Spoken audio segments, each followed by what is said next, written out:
Hi, it's Tarrant. And Stella from Meeple University. Today we visit San Francisco.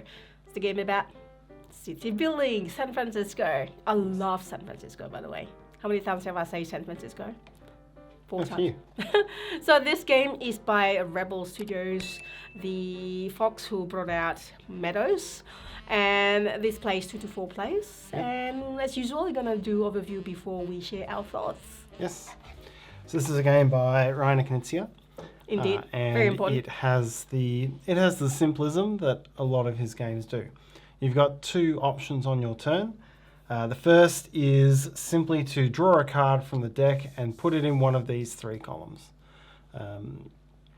That's all it is. You just draw a card, put it in a column. You can choose to put in a column where there's already a card, or you can create your own column. If you get one of these cards, it's the foundation for a skyscraper, and that's one of the potential endgame triggers, is counting those down. This is set up for 4-player games, by the way. Yep. The other thing you can do on your turn is take all the cards from one of the columns and then build any or all of them into your city. You have to build each colour from left to right, like so. So I wouldn't be able to put this out over here. You've got to go from left to right. The black ones can go in any colour. And then you're really trying to build up a network that scores points.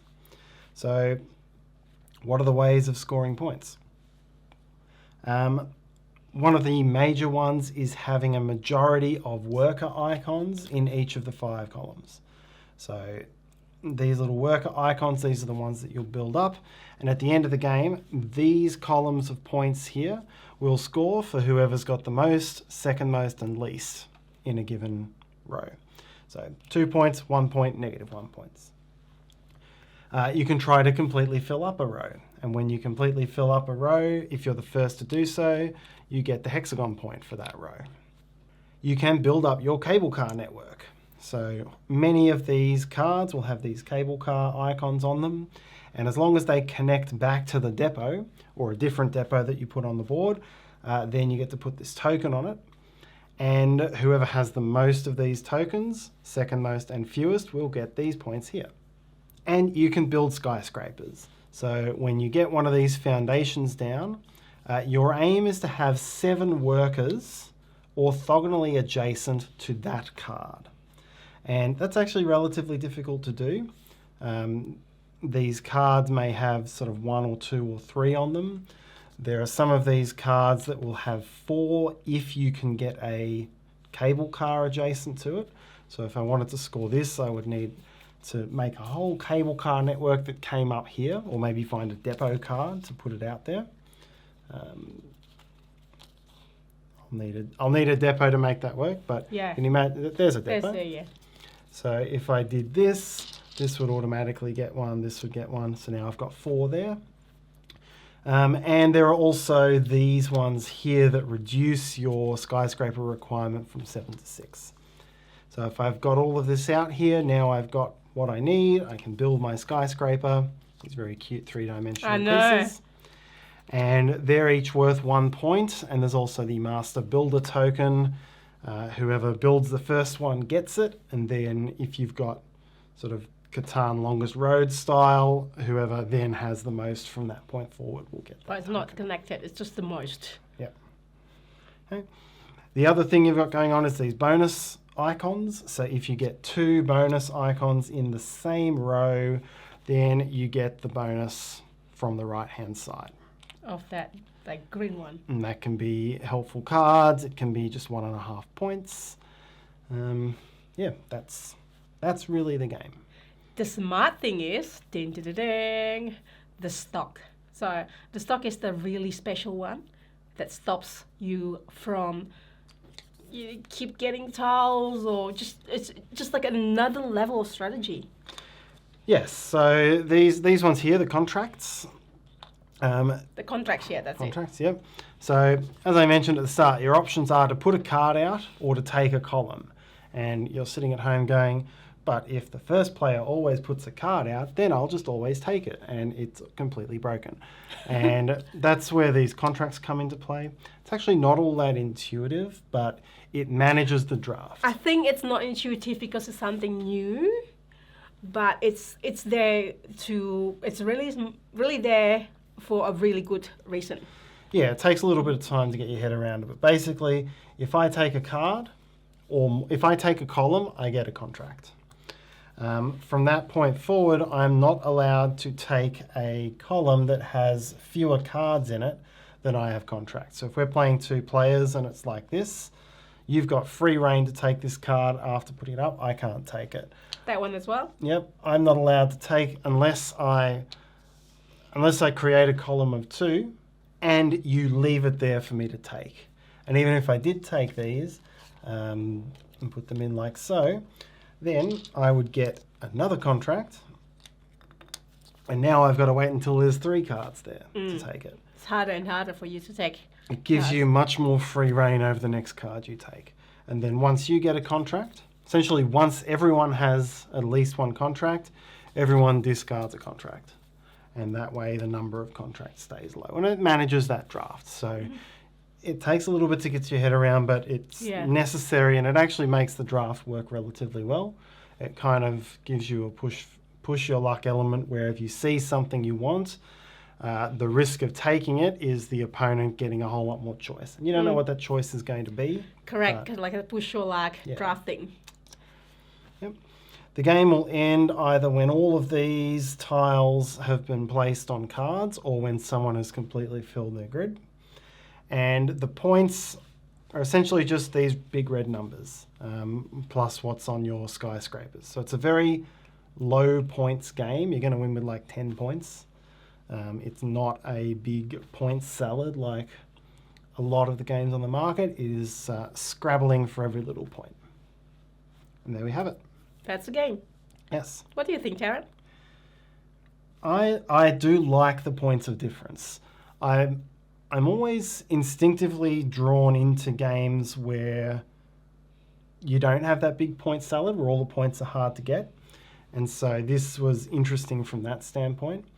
I like the challenge of having to, you're trying to build up and we spoke about this in our review for Rainforest, which is another game which has a similar sort of thing going. You're trying to make like networks of cable cars and trying to get things adjacent to each other, but you're forced to build each of these from left to right, and it forces you to plan ahead and think through what you're doing there. There's still a major part of the game. You can still throw out the cards. So if you are, it's very important. Yep. If you take this one, you don't have to take all of them. You can just throw out this one, for example, and then skip this one. Yep. Sorry, continue. So I like that. It is, for all of what's out here, it is a deceptively simple game, but not a very intuitive game. It definitely takes a game to get through it. If there's one complaint that I know what you're going to say, I think. The biggest complaint that I had was the game ends based on essentially these foundation cards coming out of the deck. The first time we played, it was over in like a third of the deck. We had barely achieved anything. This type of cards. So when this tile runs out, so every time this card is out, you put 1. Yeah. So when all of this out, the game ends immediately. Yeah. So it can end very abruptly and very quickly, which again is a point of difference. I guess I'm so used to end-game build. Yeah. I'm so used to end-game conditions being very optimized, or being very... Optimized isn't the word. Being fairly predictable. Narrow. Predictable and narrow. And this can be complete fluke, that it can end very early when no one's got more than a couple of... And in that case, you're not going to build any skyscrapers in that time. So, yeah, that is a downside. But, yeah, overall, I like what makes this stand out as a bit different. Totally. I also enjoy it, but then, yeah, that first game, it was like, what? It's over? And then it was like, it's out in... it's just the luck of the draw the deck as well. Yeah.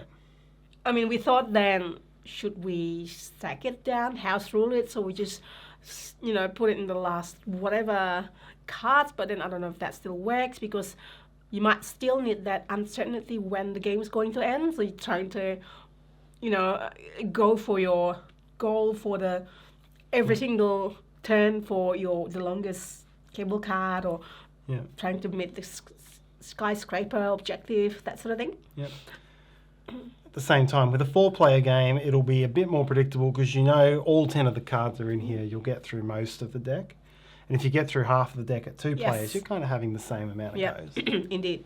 And it is by Reiner Knizia. So the first time I was like, oh, Reiner Knizia, of course, I'm going to give it a go. And it's just takes a little bit of what you take it about the contract. So what you take it, but then when your opponents are about to take it, you lose one. So that's less intuitive, but it's definitely something different. When I say less intuitive, because maybe it hasn't been done before, maybe we're not used to it, but it's definitely necessary to be in the game. I think that's a smart way of trying to stop the opponent of getting away with getting the cards. Like you say, like, okay, I'll open it, and the other person takes it. That will stop it. And then it's like, oh, I want to keep taking it, but then, I have to wait a little bit more until I actually can take the pile. Yeah, I mean, there were times when I had... Did I ever have 3 contracts? Probably. I think there was a time where I made up to 3 contracts, and it was basically... Wait. I knew I had to sit and wait, but you've still got some interesting little decisions of drawing these cards and putting them where it entices the opponent to take it and bring you back into the game. So, it was interesting. Yeah. Do you like it? Yeah, overall I like it. Same. Except that for that fluke that you could potentially get when the game ends abruptly immediately. The biggest thing to remember when playing it is that a lot of the points come just from the boring majorities, so to speak. Just having the most workers in each row, because it's fun to try to make your skyscrapers and get 7s in the right places and make cable car networks and all of that stuff. But there's a really big chunk of the points that just come from most workers, and you've got to remember that. Yeah. Simple enough game, simple enough to teach, simple enough to get into the table, except, just putting the stuff there. But, it's not that much. It has some difficult decisions and card management, interesting card management and card drafting that is slightly different. There's a bit of a twist there. I know this game might not be for everyone and might be that not intuitiveness is a little bit... I think it's pretty niche overall. Yeah, I think so. I don't think it'll end up being a classic, but I think it'll have an audience. Yeah, so that's what we think. If you think that is something that you like, you don't mind about the contract part of it, then give it a go. You might find it refreshing, interesting. Maybe it's something that you either like or not like. I don't know if there's any other games quite like it. Let us know in the comments. Anything else, Tarrant? No. That is San Fransisco. One thing that I have to mention is that this beautiful, it's not really stylish, it's not really that colorful, but it is that type of artwork.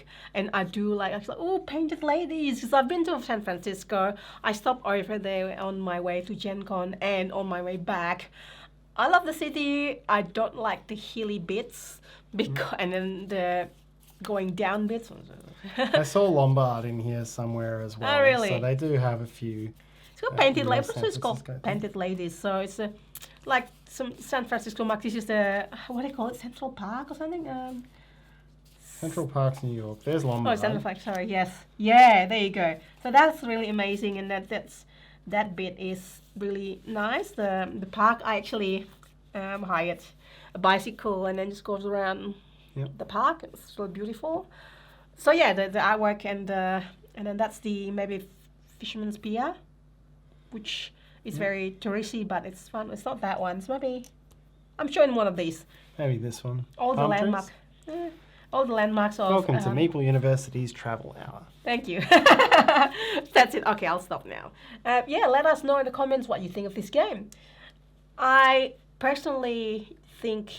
I know this is like a completely different game, Meadows, from their previous Rebel Game Studio. I probably like this one a little bit better than Meadows. I think you would say the same thing.